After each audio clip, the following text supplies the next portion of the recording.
நாள் 15 நேற்று கொண்டரங்கி மலை போனோம்ல, அதை இன்றைக்கி எப்படி போனேன் என்னென்னு சொல்கிறேன். சரியா போகலாம். இன்றைக்கி தர்மலிங்க மலைக்கு வந்துட்டோம். தரணி அண்ணா ட்ரோனை தூக்கிட்டு வந்தார். அவர் நம்மகிட்ட கொடுத்தாரு, நாம தூக்கிட்டுக்கிறோம். நேற்று கொண்டரங்கி மலை ஏறும்போதே மூச்சு வாங்கிச்சு. இது டெய்லி வந்துருங்கன்னு தெரியல. மறுபடி ஒரு 5 நிமிஷம் 2 நிமிஷம் உட்காந்துட்டு ஏற ஆரம்பிச்சிட்டோம்.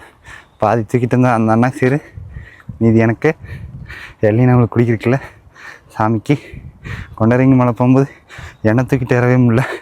அந்த கதையும் மேலே போயிட்டு சொல்கிறேன். சரியா, கோவில் மேலே வந்துட்டோம். நீ இந்த கடைசி போய் மட்டும் இருந்தால் போகுது.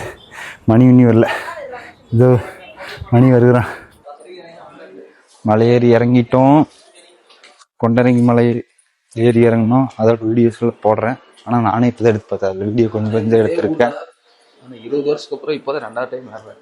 பேசுனது கேட்டுருக்கேன்னு நினைக்கிறேன். கீழே போயிட்டு மீதி சொல்கிறேன்.